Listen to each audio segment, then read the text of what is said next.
Our story begins in 1522, with the seemingly invincible Ottoman forces of Suleiman the Magnificent crushing all opposition in their conquest of the Balkans as they continue their march towards Europe. In the Mediterranean, they have similarly dominated the sea trade routes and supply lines that European princes depended on, forcing them to look outwards towards the Atlantic, giving rise to the Age of Discovery by rounding the Cape in South Africa and eventually taking possession of the Americas.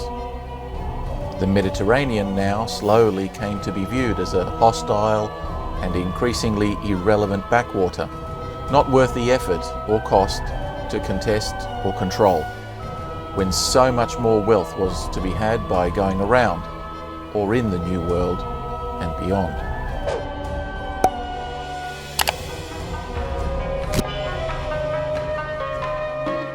Having expelled all Christian rulers from the Levant and finally conquered Byzantium or Constantinople, one of the last remaining strongholds in Europe in the eastern Mediterranean for the Ottomans to conquer is the island fortress of Rhodes, held by the once formidable military order of the Knights of St. John or Jerusalem, otherwise known as the Knights Hospitallers. Along with their fellow military order of the Knights Templar, the Hospitallers were long feared as fanatical Christian defenders of Jerusalem.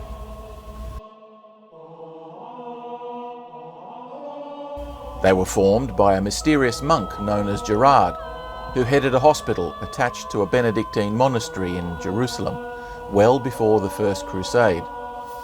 This hospital, rebuilt by Italian traders on the ruins of a much older hospital and chapel built by the Lombard monk Probus, and then enlarged by the Frankish king Charlemagne, eventually split from the monastery and was dedicated to St. John the Baptist by a new sect of monks that aided the poor, sick, and the wounded.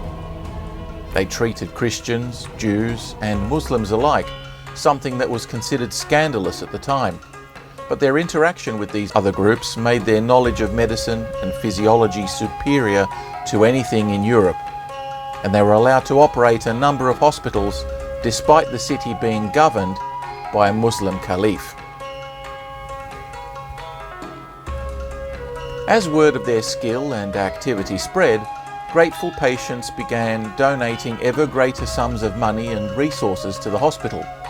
Many pilgrims and nobles were so inspired by their work that they clamoured to join them.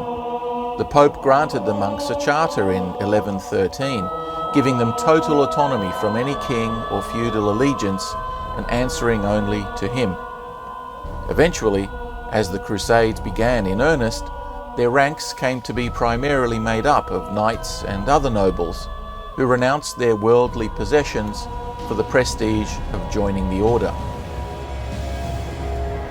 This made the Hospitallers wealthy, but notably, it also bolstered its military capability, with a core membership of highly trained professional soldiery, eager for glory. At first, they served as escorts for pilgrims through the dangerous terrain of the Holy Land, but they soon grew to such a number that they had battalions of knights and sergeants building and controlling over 56 fortresses throughout the Levant. They rivaled the Templars in both prestige and reputation for unyielding ferocity, holding back the tide of Islamic expansion for decades, even as Europe itself turned its back on them. Such was their fanatical devotion to duty that after the disastrous Christian defeat at Hattin, the Saracen general Saladin, always noted for his magnanimity and chivalry, nevertheless had all 200 surviving knights beheaded in a frustrated demonstration of brutality not shown to other prisoners, regardless of their nobility, and the convention for ransom between both Christian and Muslim kings. With their eventual retreat from the Levant throughout the 13th century, the Hospitallers began their slow decline, retreating first to Cyprus and then on to the island of Rhodes, significantly upgrading and fortifying the island they now called home. They had little support or interest from a Europe that was now so consumed and divided by internal political strife and religious Protestant revolution that its kings increasingly began to view this multinational, independent religious order as not just irrelevant and anachronistic, but also a potential threat to their own ambitions back home, as politics began transforming from purely dynastic feudal conflict into nationalist expansion. Moreover, it was becoming apparent that the quest to liberate the Holy Land was by now effectively a lost cause, given the rising star of the Ottoman Empire knocking at the gates of Vienna. Thus, the European powers were reluctant to finance and supply the Hospitallers, who, with their autonomy and fierce papal loyalty, now appeared to be entirely obsolete.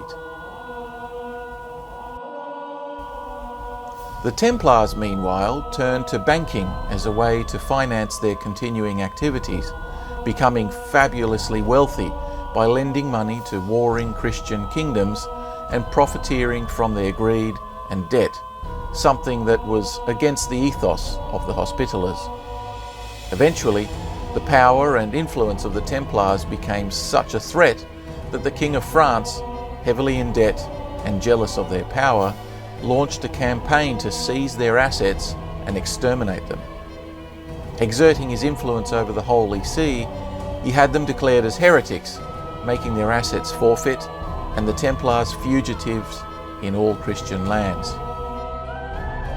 The Hospitallers, on the other hand, still focused on the fight against Islam, but now left with only a few maritime holdings, focused their attention on shipping, transforming themselves into a highly disciplined naval force, harassing Muslim-held trade routes through privateering and plunder. Their piratical activity so irritated the Sultan Mehmet II, who had just done the unimaginable and conquered Constantinople, declaring himself the new Caesar, that in May 1480 he mounted a massive naval invasion of nearly 200 ships and 70,000 soldiers to invade Rhodes and crush this last vestige of Christian resistance in the Mediterranean. Despite being just off the coast of Turkey, with resupply and reinforcement for the Ottomans being easy, the defenders of Rhodes thoroughly defeated every wave of assault, even counter-attacking and routing the enemy general and taking as a prize the holy battle standard of Islam. Following the death of Mehmet II, the new Sultan, Suleiman the Magnificent, eyeing the same prize, got the message. These Knights Hospitaller may have dwindled to a mere shadow of their former glory, but they would certainly be no pushover, and they sure knew how to build a fortress. So it was that, in order to dislodge them from this tiny island, he formed the greatest armada in history up to that point, and led an amphibious assault in 1522 of 200,000 troops onto the island. After an incredible and fierce resistance lasting 6 months by Grandmaster Philip Villiers de l'Isle Adam and his 7,000 battle-hardened knights, with casualties mounting, winter approaching, and troops needed elsewhere, the frustrated Sultan, afraid of the shame of calling off another siege as his forebear did, offered the knights terms. They would be allowed to leave safely with their arms and regalia if they surrendered. He would even supply ships for them to leave in peace. Seeing no way to secure a victory for much longer against such overwhelming forces, and no hope of resupply or reinforcement by a Europe too disinterested to help, the knights finally capitulated and were allowed to sail away to civil war-ravaged Europe, dispersing in all their ethnic diversity throughout the few small commanderies left, the order now all but extinguished, and any sense of Christian unity in ashes. As the years went by, the Ottomans filled the void and took ever greater control of the Mediterranean, as well as North Africa, where the Barbary pirates had long terrorized merchant shipping and the European coastline, raiding towns and cities, looting, pillaging, and most notoriously, enslaving hundreds of thousands, and some say millions, of helpless villagers, as far away as Scotland and even Iceland, in a lucrative slave trade that, to a lesser and more clandestine degree, still goes on today.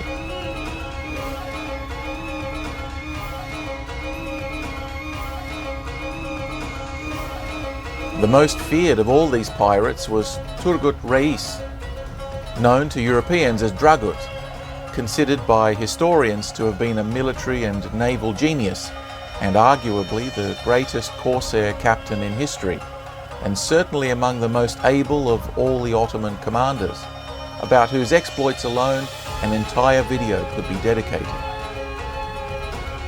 Such was his relentless raiding and daring that a coalition of European navies was repeatedly formed to destroy him, but they were nothing like the unified chain of command that the Hospitallers and Templars had created. So in one masterful action after another, he decimated Spanish, Sicilian, Venetian and Genoese fleets, ports and cities, till there was barely a ship left to face him, and the European coastline lay bare and vulnerable to Muslim attack.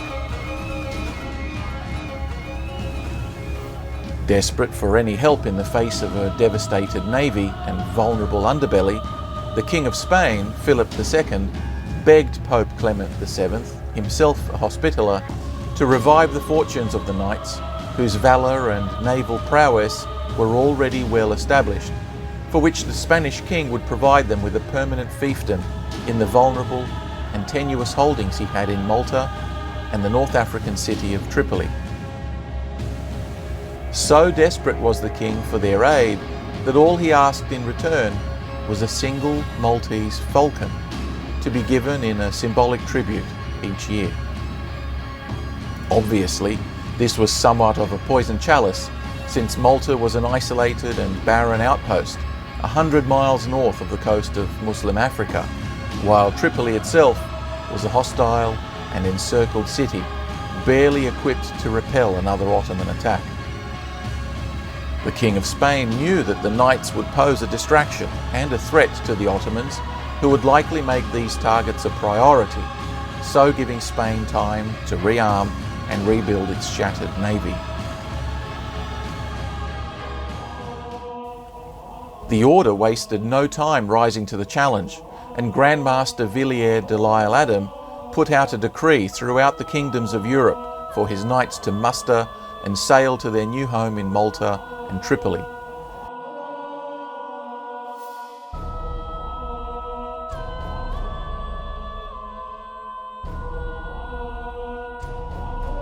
He immediately set about fortifying settlements on Malta and its sister island of Gozo, but he was clear-eyed enough to only lightly garrison Tripoli, fully expecting it to be overrun at any time, in a lesson well learned from Rhodes, and so was reluctant to waste precious resources trying to hold on to it.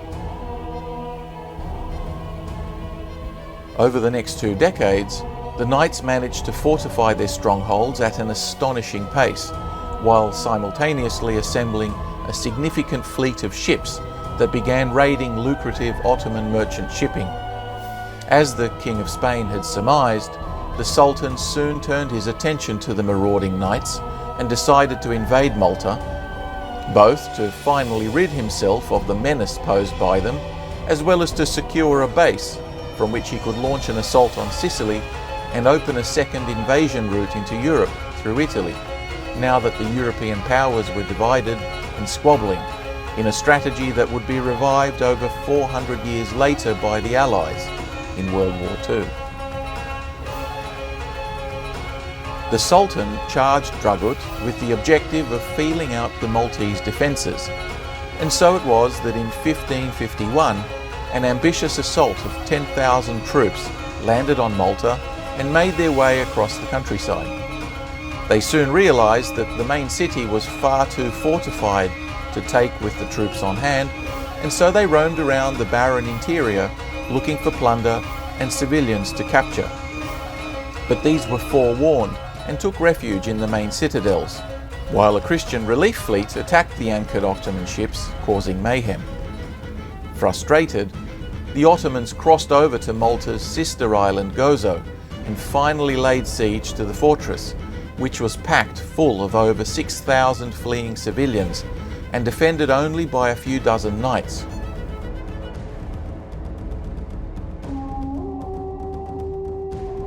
Dragut began bombarding it fiercely, and its commander, Governor Galatian de Sessa, low on supplies and assuming they would be given favourable and honourable terms, as in the siege of Rhodes, surrendered within a few days. Dragut, however, was a Berber pirate, not a conventional Ottoman commander, and instead of honouring agreements, as other commanders did, he massacred the knights to the last man and sold every civilian man, woman and child into slavery, further cementing his reputation as a ruthless and terrifying enemy.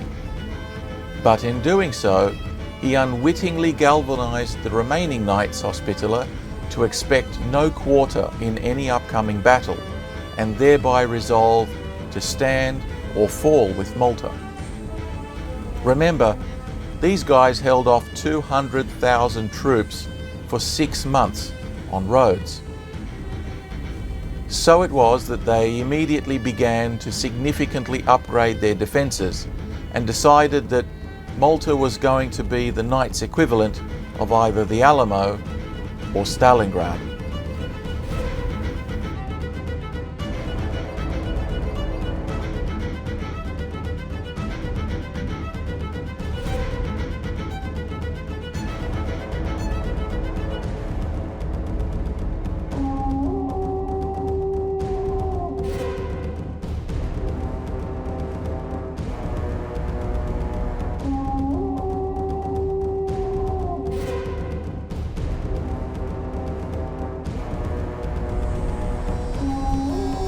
Having reconnoitred Malta, razing Gozo to the ground and capturing a bonanza of 6,000 slaves, Dragut now returned to Tripoli, which he took with ease as expected.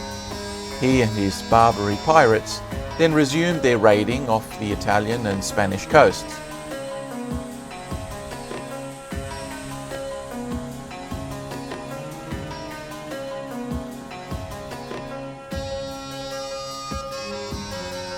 By now, King Philip of Spain had rebuilt his fleet and once again formed an alliance to tackle Dragut. But yet again, though outnumbered by over 2 to 1, Dragut destroyed the Spanish fleet at the Battle of Jerba, unravelling over 20 years of Spanish planning and now establishing the high watermark of Ottoman domination in the Mediterranean.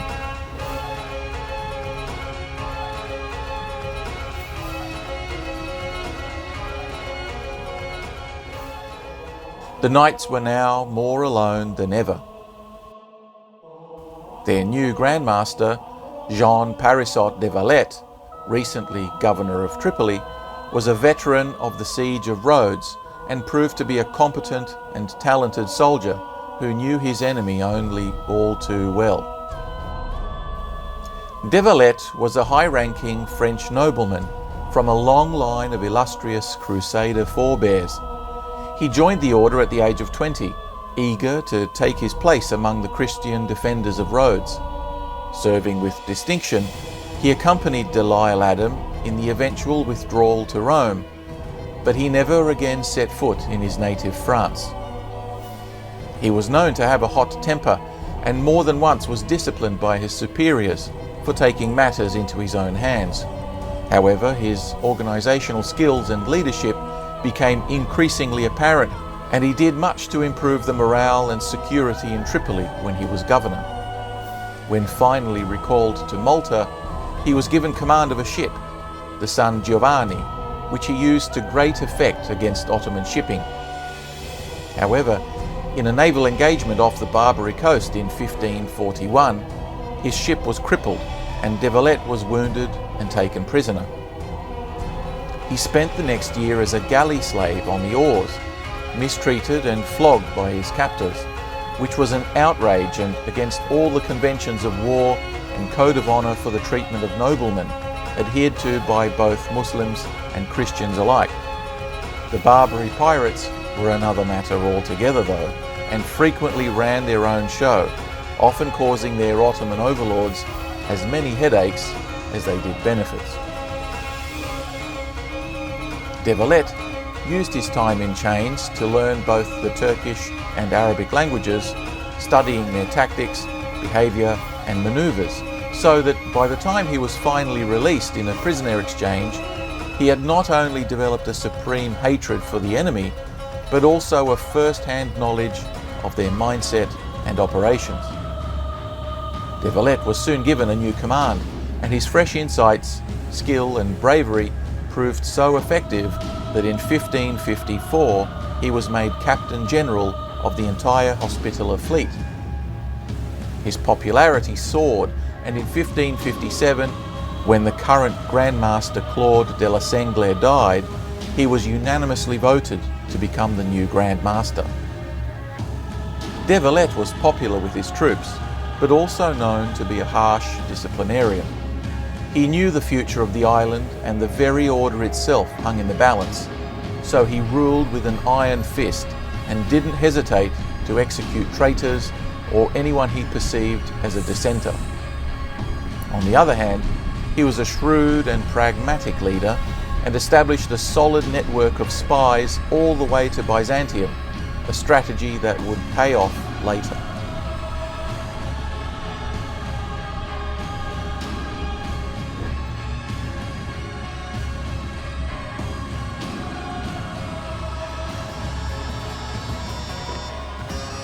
The Mediterranean was now virtually devoid of any independent Christian ships, aside from the modest and vulnerable flotilla of the Hospitallers.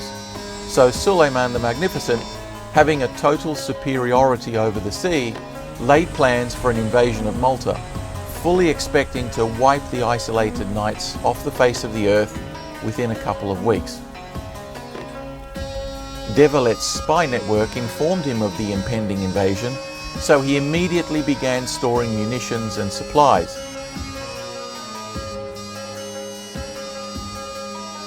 As well as establishing fortifications centered around the Grand Harbour and capital city that would eventually be named after him.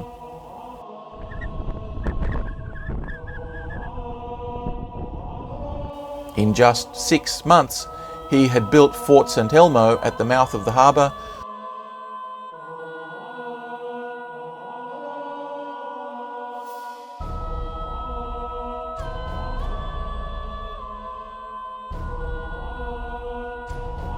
Fort St. Michael across the water,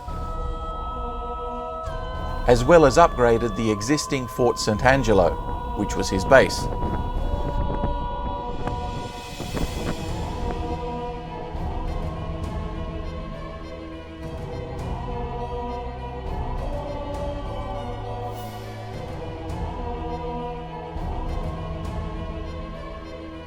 These forts were now state-of-the-art European design, with sophisticated interconnecting lines of fire and kill zones that would provide maximum firepower and resupply mobility under even the most extreme siege.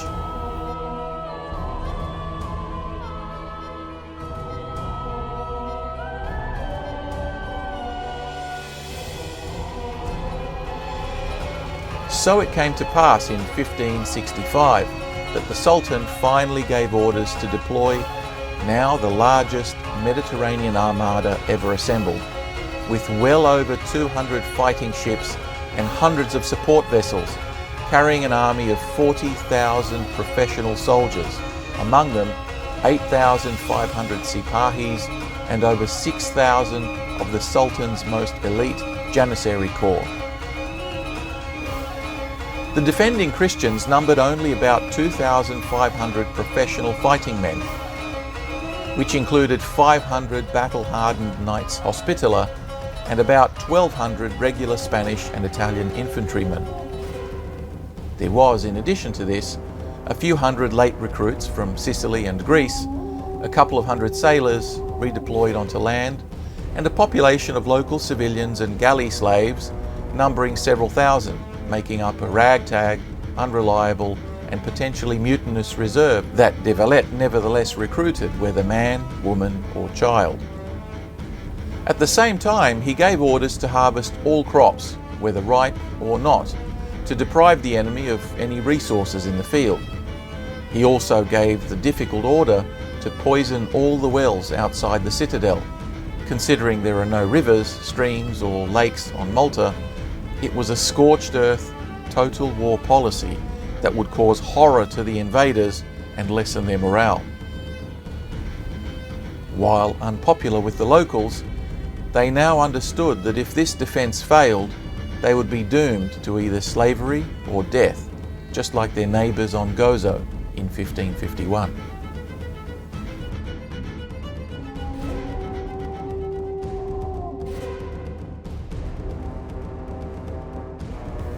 The Ottoman armada arrived at dawn on the 18th of May 1565, and signs of trouble already began to show, with the Admiral of the Navy, Piyale Pasha, and the General in command of the army, Mustafa Pasha, arguing over where to anchor the fleet and disembark the assault forces.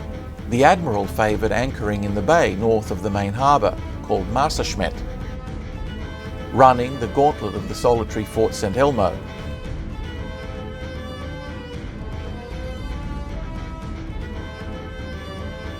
But advocating a swift and concentrated attack on the peninsula, confident of overwhelming it in a few days.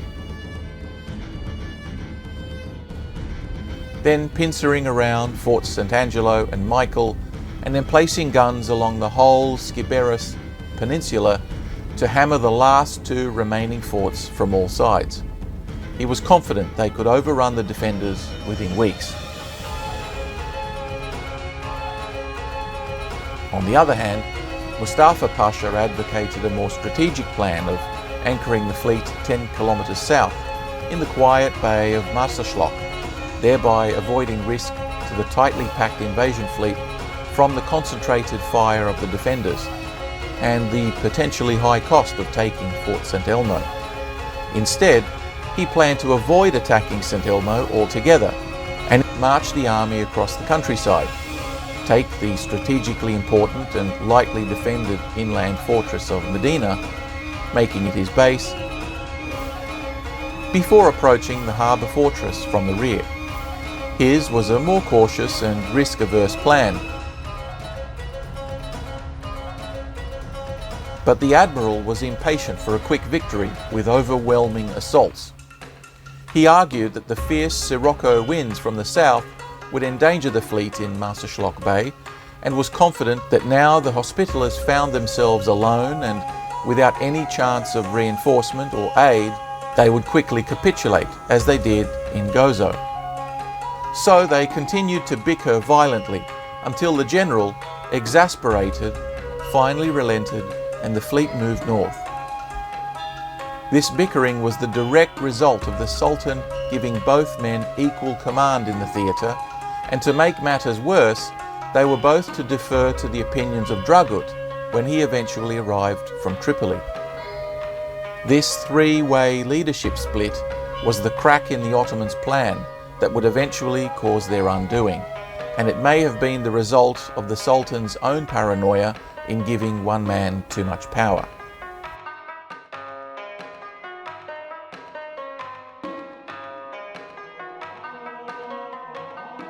De Valette had correctly anticipated the Ottoman plan and set up half his heavy guns at the fort of St. Elmo, shelling the entire fleet as it moved into the northern harbour, inflicting significant damage.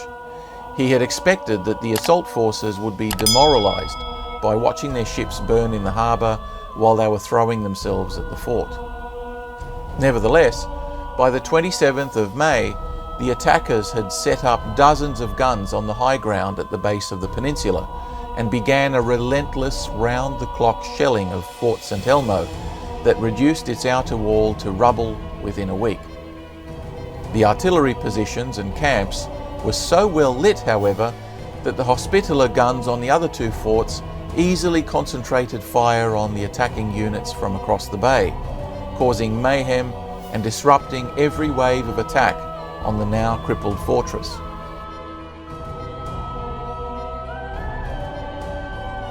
Additionally, small vessels crossed the harbour at night, evacuating the wounded and reinforcing the defenders, to the great annoyance of the invaders, who began to laboriously dig trenches in the hard, rocky ground to avoid the gunfire.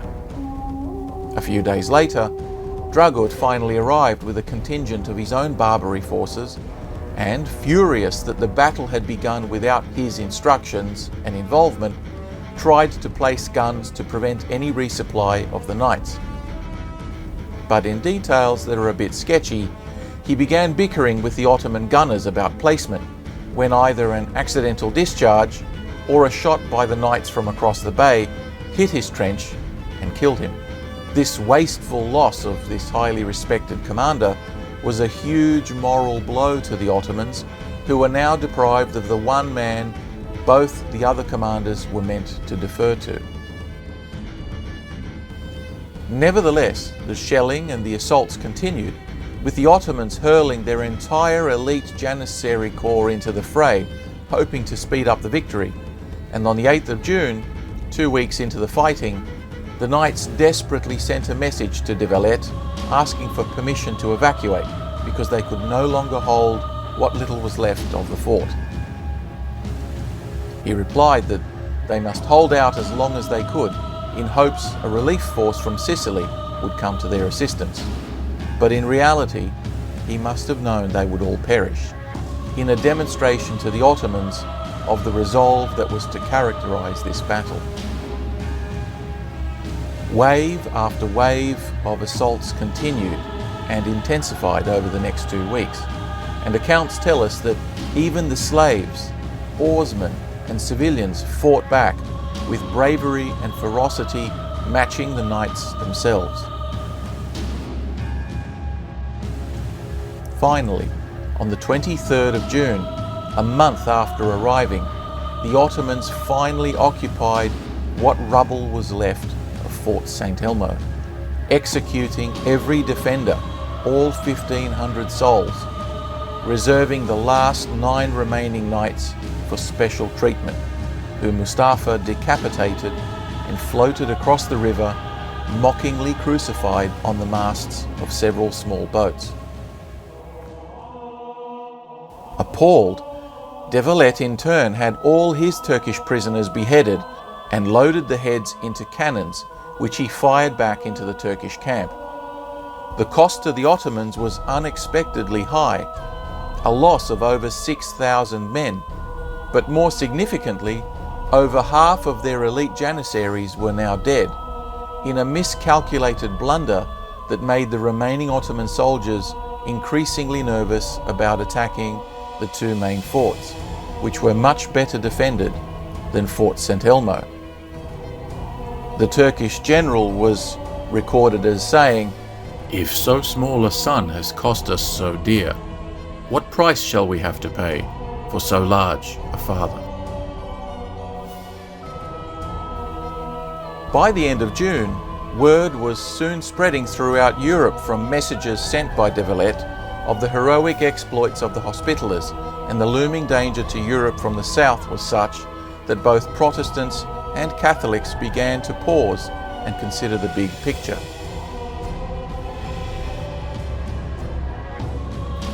Queen Elizabeth of England, a staunch Protestant and no friend of the Hospitallers, nevertheless wrote, "If the Turks should prevail against the Isle of Malta, it is uncertain what further peril might follow to the rest of Christendom."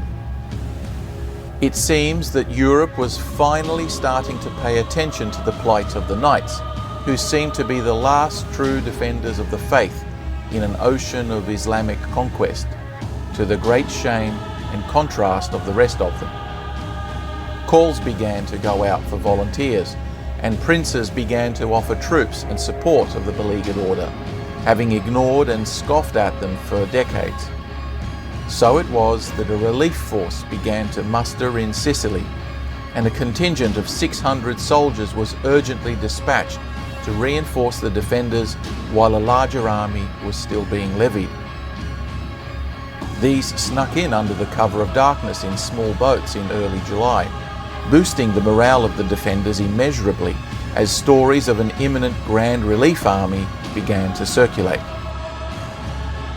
The news must have reached the Ottomans too, because Mustafa now ordered a full attack onto the inner Senglea Peninsula, which housed Fort St. Michael.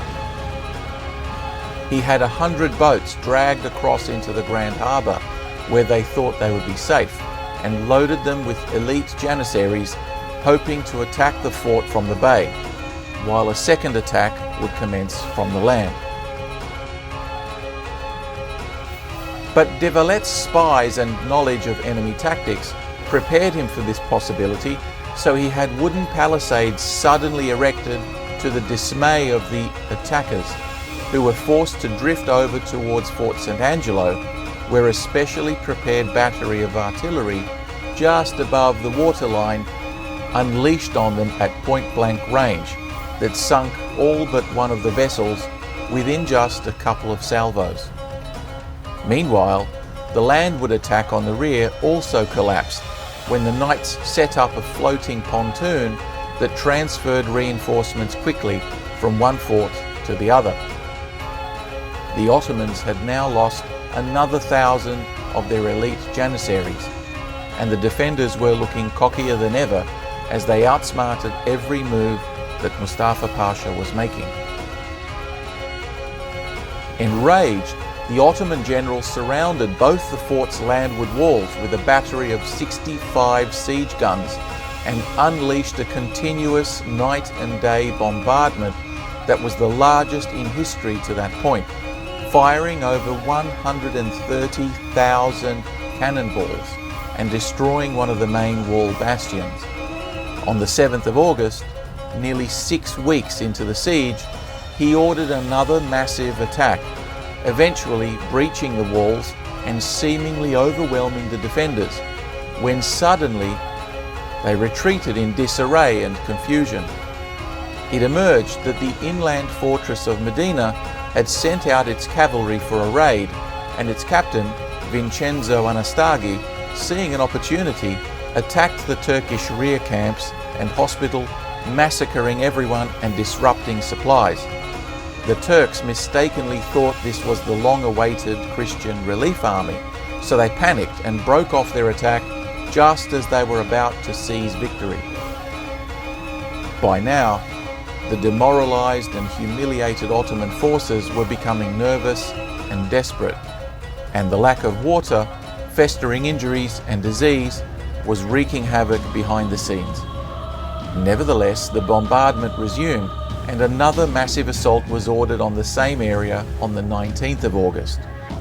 Once again, after fierce hand-to-hand fighting, the Turks broke through into the town square, but the Grandmaster, hearing of the breach, personally led his bodyguards into the fray, wielding his sword and inspiring his men to counterattack until they had routed the enemy in hand-to-hand combat.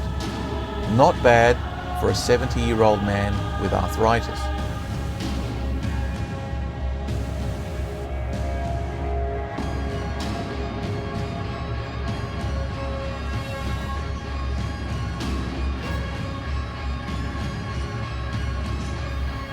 Fully armoured elite European knights must have seemed like a tank battalion from hell to lightly clothed and increasingly expendable peasant conscripts from the Ottoman dominions, who were rapidly losing their stomach to fight as their own elite janissaries seemed less and less invincible and dwindled in number.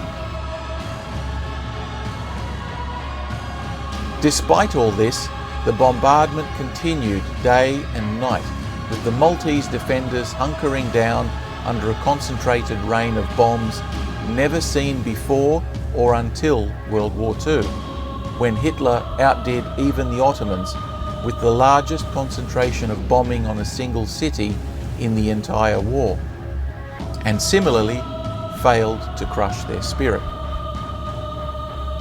Some of the civilian population nevertheless began petitioning de Valette to evacuate the town centre, but he was adamant that the Ottomans were close to collapse, so he vetoed the resolution and grimly held on. The Turks tried everything, even a Roman-style testudo formation with shields, as well as armoured siege towers, but each time they attacked, the Hospitaller sappers toppled them, causing mayhem.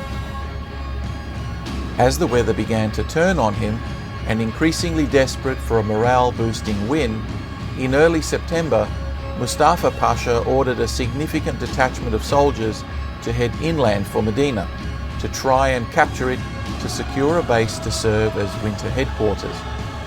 To his dismay, the lightly defended fort began firing their cannons even before the army came into range, causing the attackers to assume they were so well stocked they could afford to squander cannonballs at long range. Already demoralised, the attackers fell for the bluff, gave up and turned back before even attempting to lay siege. As they retreated back to the main army camp, they burned and destroyed villages along the way, when suddenly the long-awaited relief army from Sicily, 8,000 soldiers led by Ascanio della Cornia, came into view. This coalition of Italian and Spanish volunteers had landed unnoticed in the north of the island during the night of the 7th of September, and were marching south when they came over a hill and into full view of the retreating Turks. Seeing the trail of burning villages in their wake, a number of inspired and battle-eager knights of the relief contingent went berserk and charged straight for the enemy. Della Cornia had no choice but to order a full charge, as the knights were outnumbered and might have been entrapped. But their ferocious attack smashed into the retreating column, breaking their formation and resulting in a complete rout of the retiring enemy. As news reached the Ottoman camp, what little morale there was soon collapsed, with a hasty evacuation ordered and the last few thousand besieging troops soon boarding their ships in disarray and sailing away. Estimates vary, but enemy casualties were over 85%, or upwards of 35,000 of the 40,000 strong invasion force, who perished or were captured. The defending Hospitallers lost a third of their own soldiery, along with a third of the local civilian population, a far better outcome than the inevitable death or Ottoman slavery destined for all of them had they capitulated. From a statistical point of view, disregarding civilian involvement, the odds against the Knights were well over 10-1. An astounding defence against the heaviest single siege bombardment in history till World War II, where this well-established Maltese tenacity would once again prove its worth.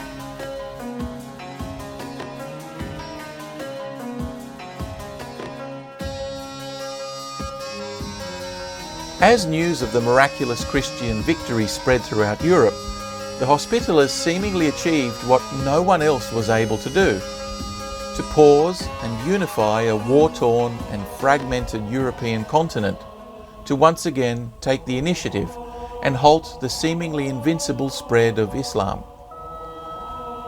Money and resources soon began to pour into Malta from kingdoms all across Europe, as the Knights rebuilt an elaborate and sophisticated super fortress on the ruins of the old, along with headquarters for each of the multinational kingdoms that contribute their troops to the order. The Pope offered de Valette a cardinalship in Rome, but he declined, some say out of a sense of humility and modesty, though it may also have been to maintain an independence of the order from excessive direct control from Rome. The Pope also sent his personal architects and engineers to design and construct a golden city in celebration of this desperately needed Christian victory. The foundation stone of this new Civitas Superbissima was personally laid by de Valette in 1566 over the high ground on Sciberras Peninsula that the Ottoman guns once occupied, though he never lived to see the completion of this project that was to bear his name and become the shining capital city of Malta.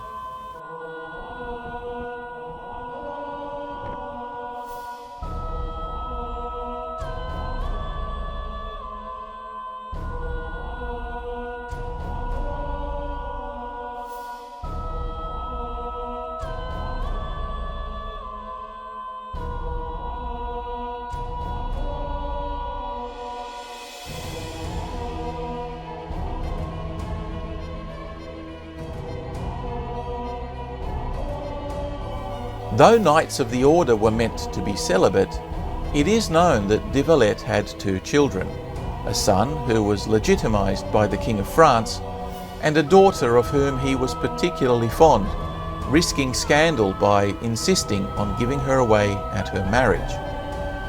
The siege had taken its toll on him, and as he now grappled with the task of rebuilding, he was soon horrified to discover his daughter had been murdered by her new husband in a fit of rage, who then absconded with all her fortune, never to be seen again, despite a significant manhunt.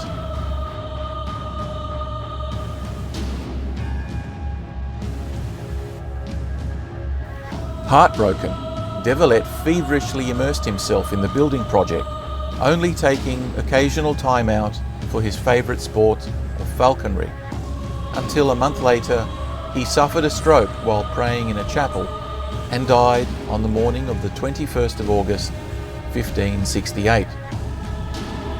His remains are buried in a crypt of St. John's Co-Cathedral in Valletta. This cathedral is unlike any other Christian cathedral in the world, being the resting place for a large number of knights whose tombstones comprise the floor of the cathedral in some of the most intricate and beautiful stonework ever seen in Europe. It is a cathedral dedicated to the military exploits of the knights, as well as to the glory of God and the victory of the knights over invading Muslim forces.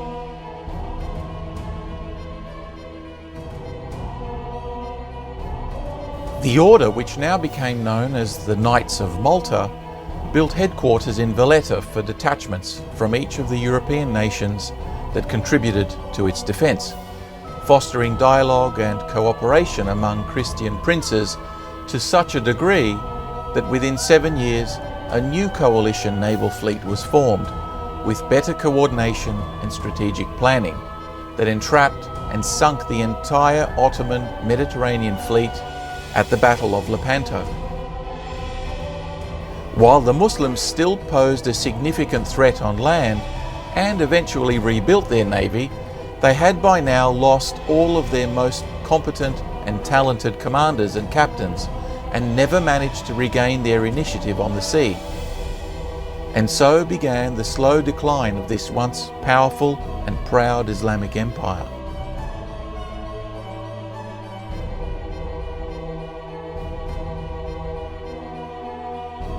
On the other hand, the experience and innovation Christian nations gained from Atlantic-oceanic exploration meant that within a decade, Christian ships rapidly evolved in design from oared galleys that had changed little since the triremes of the Roman Empire into galleons and other fully rigged ships of the line that became floating fortresses in comparison.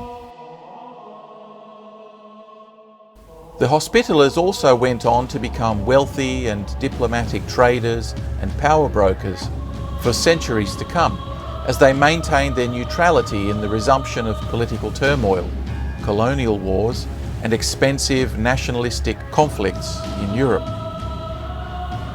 Their principled refusal to participate in waging war against fellow Christians ironically caused them an intellectual stagnation when it came to innovation in arms, leadership, and tactics, until once again they slowly came to be viewed as relics of a bygone era. Their eventual demise came at the hands of an industrialised and Enlightenment age Europe, locked in an arms race that eclipsed the development of the rest of the world. Old trade routes and income streams were extinguished almost overnight by the unstoppable and anti-clerical domination of the revolutionary French Republic, led by Napoleon Bonaparte, who in 1798 took the entire country of Malta in less than a week, with only a handful of casualties and barely a whimper of a capitulation that would have made John de Valette weep. Today, the Knights, who maintain a small presence in Rome, have returned to their roots as a benevolent society that raises money for hospitals, schools, and aid for impoverished communities around the world, and have once again been granted headquarters on Malta in their old, restored fortress of Sant'Angelo.